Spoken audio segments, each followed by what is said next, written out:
Welcome to the Brodart Tell Me More Around the World webinar. We are so excited to have our authors today. We have a translator, author. This is her first book, and a doctor that has written several wonderful articles. And Dodie Owens is going to be our moderator. Dodie is an adult service librarian at the Central Branch of the Denver Public Library. But don't let this kid you. Dodie is very much involved with libraries, getting books in front of readers, working on RUSA and School Library Journal, and many other programs and processes that she's worked on. So welcome, Dodie. It's all to you now. Yeah, I apologize, folks. Something happened to my camera in the last minute or two, so I'm just looking like a black box right now in front of you. I'm delighted to be here today. We have three wonderful panelists, Gary Gach, Mojan Gazarad, and Chelsea Iverson. And we are going to be discussing their titles in the next 30 minutes or so. And I think we're ready to start with our first author, or not actually author, translator, editor, Gary Gach. He has co-translated 3 books of poetry from Korean by Ko Han. His anthology, What Book, from Parallax Press, received an American Book Award from the Before Columbus Foundation. And he is here today to talk to us about Hafiz's Little Book of Life. Welcome, Gary. How are you today? Thank you, Dodie. I'm fine. Good to see you. How are you? Good to see you too. Besides the absolutely delightful cover on this, which I invite readers to and watchers to lean into a little bit, I wanted to ask you a couple of questions about the creation of this title. You collaborated with Irfan Mojib. Tell me about that collaboration a little bit. Yeah, we had worked together before on another book by email, but for this one, I proposed that we use Google Docs as a shared document space and a video teleconferencing. He's in Iran, but it was able to see what you can do with Google Docs with 2 people at the controls, and it was exquisite. That's great. Now, one question I had, what made you choose this title or this body of work for translation and editing? Good question. I'm glad you asked that. It was a gift. I never would have dreamed or had the audacity that I would do this, but Hampton Roads has a wonderful series, little books of Virginia Woolf, Gibran, Meister Eckhart translated as poetry, all kinds of wonderful things. And they'd asked us if we'd do Hafez, who is untranslatable, but Irfan showed me how we could do it. So basically, it was like, instead of waiting up all night to get a ticket for my favorite musician when he's in town, it was more like somebody said, hey, your favorite musician's going to be in town. Here's a front row seat. And so it gave us license to just be fully present to what the untranslatable of Hafiz really is. Now, I understand you have a couple little favorite poems, and if you could indulge us with reading a short little poem out of this title, I'm sure the audience would appreciate it. Oh, sure. Well, they're all very brief. They're like, haiku. They're so nice, I could even read them twice. Here's one. No surprise if in 7th heaven, lyrics composed by Hafez and sung by Venus entice Jesus to dance. That was very brief. just for our listeners today, can you give us just a little bit of a bio on Hafiz and Yeah, his claim sure. to fame? Claim to fame, right. Well, he's a 14th century figure, or same time as Chaucer, spent most of his life in Shiraz in Persia, which was sort of the Athens of Iran. And in his day, it was like Florence under the de Medicis. His name is Hafez in Persian or Hafiz in Arabic. His claim to fame, well, we've heard of Rumi, for example, or Omar Khayyam, Attar Sadi, but he is several orders of magnitude greater in Iran, such that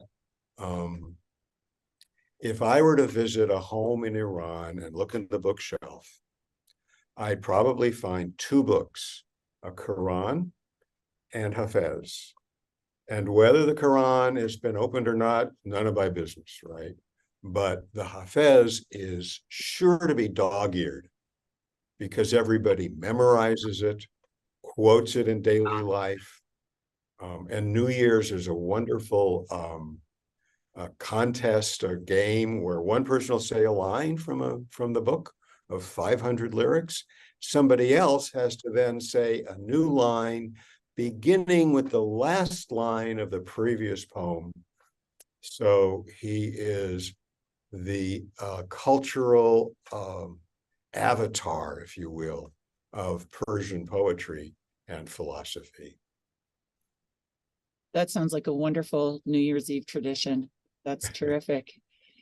Well, we're going to circle back and offer questions to the audience. If you have anything that you'd like to ask the authors, editors here, you can put it in the chat. If there's something pressing that you want to know right this second, put it in the chat and we'll ask the author right now. Otherwise, I think we're going to move on to our next panelist. I am especially happy to welcome Chelsea Iverson, a Colorado author. I'm presenting from Denver Public Library in Colorado, and I just found out that Chelsea's my neighbor, so that makes this even sweeter. Chelsea is here to talk about her debut novel, The Witches at the End of the World. This is a wonderful title. I finished it just last week. Another cover that I really encourage you to lean into. If you don't know what all those things mean on the cover now, you will by the end of the book. And you'll find yourself flipping back to the cover to be like, oh, that's where the rabbit came from. So I'd like Chelsea to briefly introduce herself and tell us about how this idea came to her and the research that she had to do on Norwegian myth to get the background just right for the story. Oh, well, thank you, Dodie. That was great. And I'm so excited to be here today. Thank you so much for having me. This is my debut. It's actually my debut month. So in a couple short weeks, this book will be out in the world, and couldn't be more excited. So a little bit of background on The Witches at the End of the World. It's at heart, it's a sister story. It's a tale of two sisters who grow up in the isolated birch woods in northern Norway. We're talking all the way up in the Arctic Circle during the 17th century. So this is a time when witch trials in the region were really prevalent. And after their mother was accused of witchcraft and she was burned at the stake in their coastal village where they were born, Kaya and Minna, our two sisters, they were forced to flee with their mormor, which is grandmother in Norwegian, when they were just children. So they flee to the birch woods inland, and they live there for 13 years, living close to the earth, learning all their runes, learning their Norse mythology, learning the ins and outs of being a witch, because yes, there is some magic in this story. And then one day when Kaya is 23 and Minna is 19, their mormor passes away. And what happens next is that each sister makes a decision that leads to an irrevocable set of events that set the story in motion. The tenderhearted sister, Kaya, she really wants to seek out comfort and community by traveling back to the village where they grew up. And Minna she's all witch. So she decides to cast a dangerous curse on the villagers because she is just filled with rage and a desire for revenge. So it's really a story exploring the journeys of these two sisters and how their choices impact one another.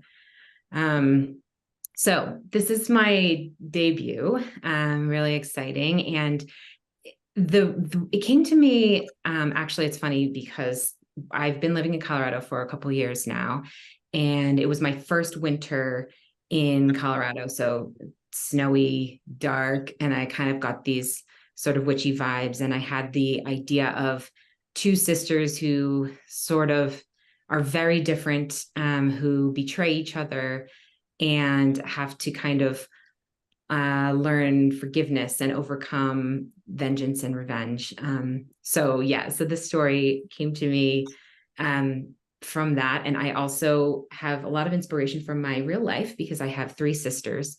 And anyone who has sisters or siblings even knows that you could be the closest, but you also, even if you have the same experiences in your life, you see them completely differently because maybe your age is different or your role in the family is different. So things that might appear to be the same in a family can be interpreted completely different. And your reaction is going to be maybe polar opposite. And that's the case for Kaya and Minna. But I had a lot of fun writing this story and talking about the research. There is a lot of Norse mythology and also history from the 17th century in northern Norway, which there's a region in northern Norway called Finnmark, which is where this book is set. And though the village that I reference is unnamed, it's not a specific village. It's sort of based on an amalgamation of a few different villages that were plagued with witch trials during the time. So there were a number of really intense witch trials from about 1600 to 1700, and they targeted Norwegian women. Mostly about 80% of those accused and tried were Norwegian women, and about 20% roughly were Sami men and women.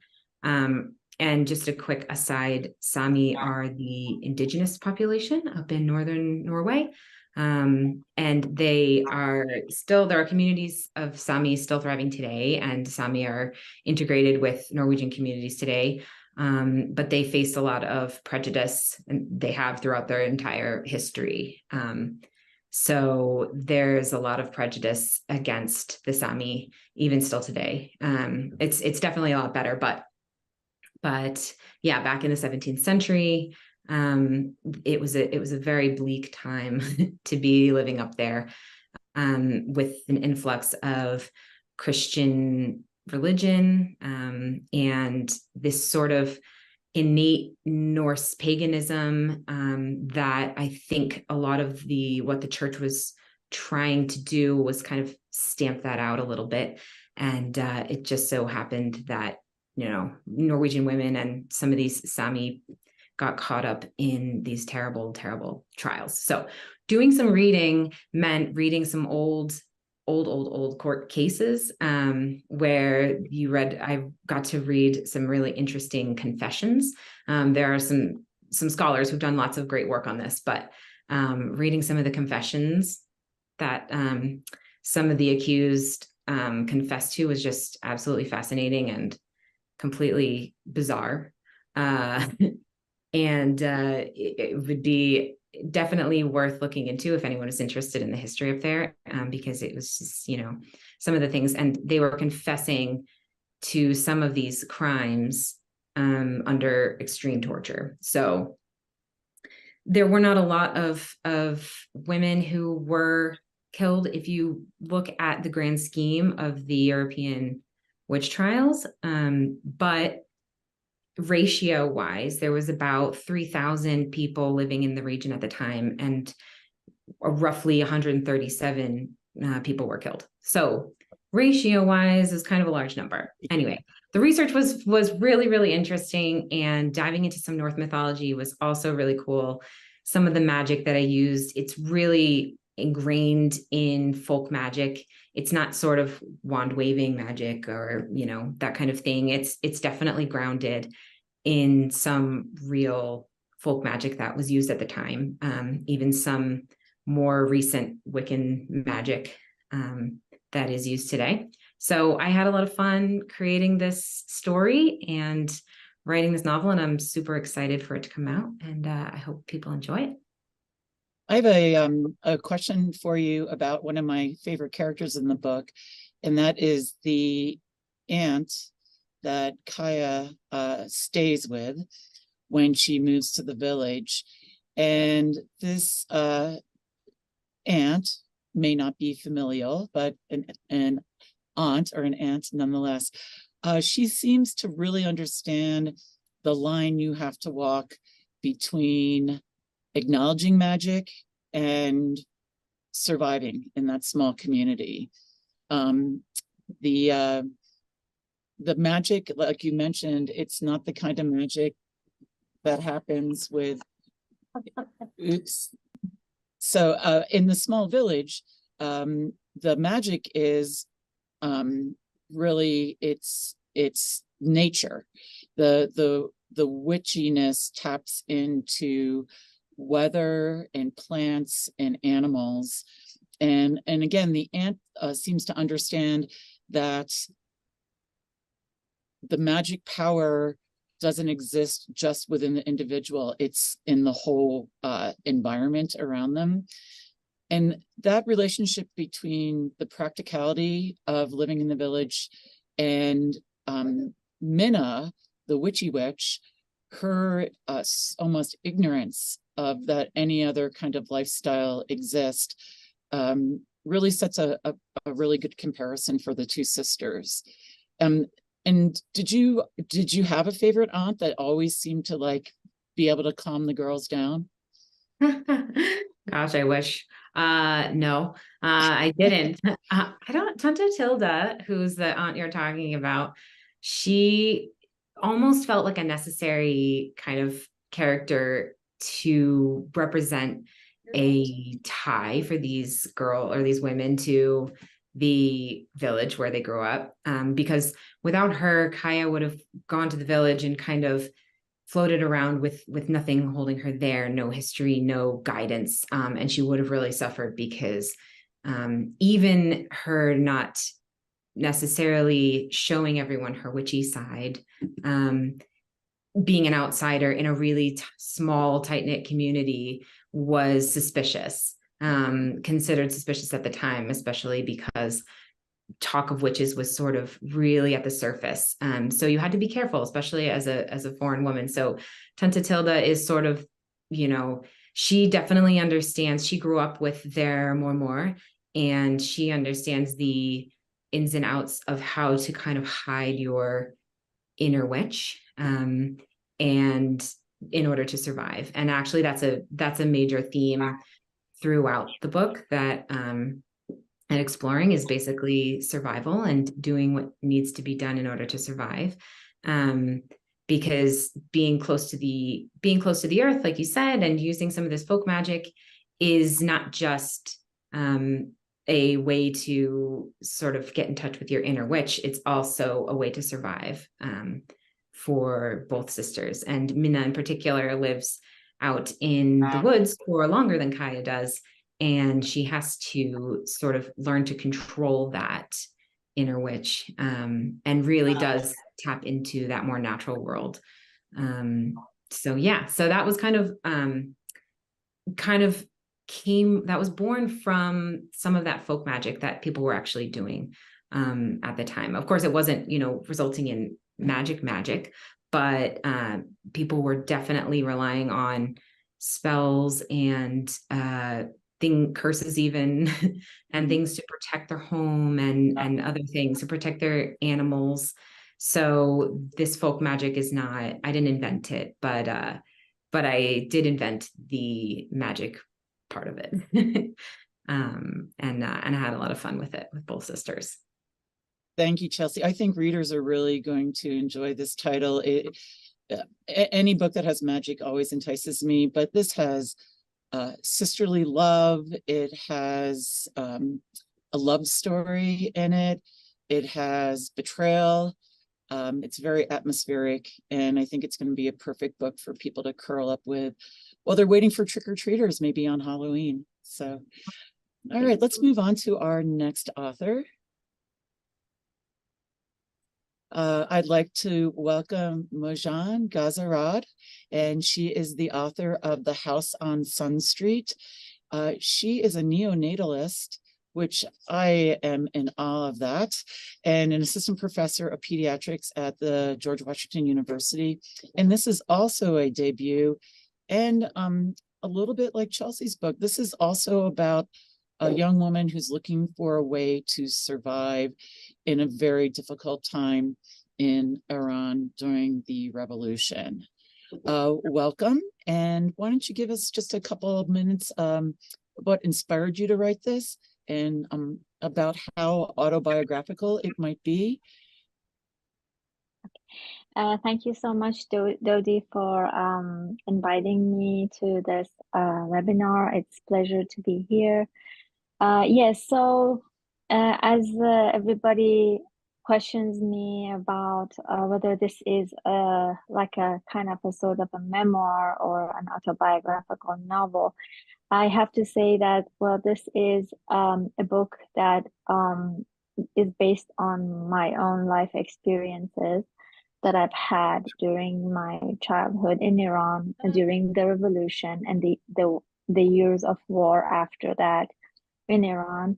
But as any kind of work of fiction, my character Moji, which is developed in a world of fiction, is like going under the rules of a fictional world, meaning that whatever she does and how she develops on the page is not necessarily going to be all of the events that has happened in my life. So in a way, she has started to be me, but she ended up being Moji of The House on Sun Street, like any fictional character in the book. Yes, so as I said, not necessarily everything is going to be what that has happened in my life. For writing this book, obviously, as you can see, there are a lot of historic events about the time of revolution in Iran and the years of war after that, which are like I've pretty much researched about and written about them. But more importantly, is the story of young Moji, a young enthusiastic girl who is trying to make sense of her world and the chaos that's happening around her and what is happening in her country and the changes that is going on in there, and that she doesn't quite know. And then she's coming of age at the same time that this turmoil is happening in her country. And then the big adolescent part of the book is basically Moji trying to understand the changes that's happening to her female body and everything as she is going through her problems in school and the things that are happening in a larger scale in the country, with books being banned in Iran, and then country going to become like more just very religious and more radical in the ideas in Iran. Now, I understand that you started working on this title when you were at a writer's workshop. You want to talk a little bit about that experience and how that carried the book forward? Okay, sure. Yeah, I did start this when I started my MFA at New Hampshire University. Yeah, so it was a fun experience because I was going through like the law residency, and and I got a lot of peer-reviewed like feedback from the chapters that I had written, and actually I think that it really helped with the development the development of the story, and getting ideas of people on how I'm going to go ahead and write this book. After I finished the first manuscript, when I graduated from my MFA, I had to do more revisions, extensive revisions, because as you finish, you need to like let the manuscript stay, and then you come back to it, and then develop it more. So it went through a lot of revisions until it was ready to be published. For readers that are not familiar with the Iranian Revolution, can you just briefly describe what the day-to-day impact was on children at the time? Yes. Well, you see that first of all, when the revolution happened, obviously it was an ideological revolution in Iran, meaning that whatever people were doing before was kind of all questioned the way of their life. And at that point, the majority of people who came in power thought that the Iranian life has become very like westernized, so they wanted to make sure that the Islamic ideas are going to be dominant again and rule the country. So what happened is that at the time, shortly after the revolution, the schools were closed during the revolution nights also, and the kids didn't go to school for a few months. After that, they reopened the school. But what happened shortly after that was the cultural revolution that happened, and that's like around 1980s, I guess, early 1980. That the revolution actually happened in 1979, February 1979 in Iran.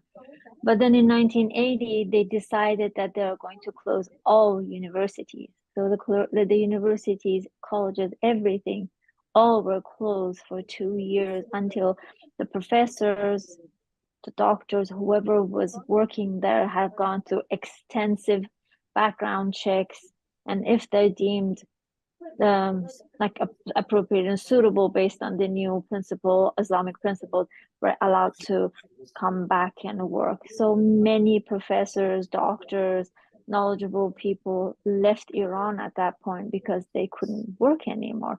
And then it was like a shocking change when people went back to the universities and schools also.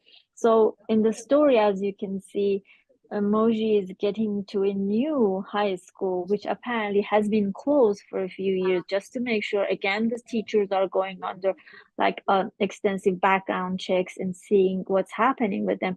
And now they come back to school with new agenda, with radical like thinking, and then also like a lot of books are getting banned, and then they're taken away from the library because they don't think that the administrative people don't think that this is suitable for the kids to read them. And this is not just happening in Moji's school, high school. It was going on countrywide and everywhere. And Moji school, being one of the best in the capital, was like a symbol of what was happening in the high school and in the educational system in the country.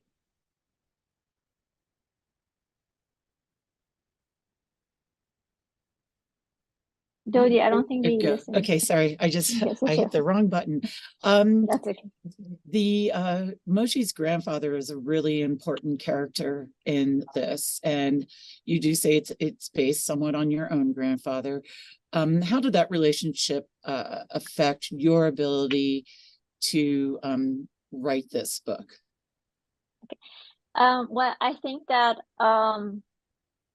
he was the man who was always like a mystery to me, because he was like a businessman in the beginning. He had traveled extensively a lot to the Middle East and Europe. So I knew about him, and I didn't know about him at the same time. So we went to their house every weekend, and then he started reading 1001 Nights for me, the stories. And as and to people who are listening know that that's a big book and a big stories full of suspense and excitement and stories about genies, about ifrits, about princesses, and about queens, kings, and queens, which for a young 5-year-old is so interesting to hear. So I think that my grandfather bewitched me the night that he started telling these stories, and I became very fascinated by the book. And then every night I wanted to hear, and then every night I wanted to know more and more. So it became, I always feel that he seeded the enthusiasm for telling stories by telling those stories to me. As Borges says, we all know that he thought that this was like one of the biggest stories that made us like a storyteller. And we know because this 1001 comes from different backgrounds. Some people think that it was started maybe 400 BC from the Persian Empire, people's folklore, but then the Pahlavi text or manuscript was lost forever, and then it was translated to Sanskrit, and then from Sanskrit it was translated to Arabic. So it has flavors of all around India, Iran, Iraq, Syria, Turkey, everywhere in it. So it's kind of like this common wisdom of people, and the tales that everybody has heard is in it. It is so like interesting for the people and for young kids to read. So that's a recommended read from our author. I definitely Go out and get yourself a copy of 1001 Nights. Well, we still I have do. Yeah, we have a few minutes left. If anybody in the audience has a question, or if any of our panelists have a question for each other, we'd like to hear them. And we could invite Gary to read another little short haiku for us. While we're waiting for questions, I'll read you the first poem in the book. Perfect. Between these two doors, this caravan.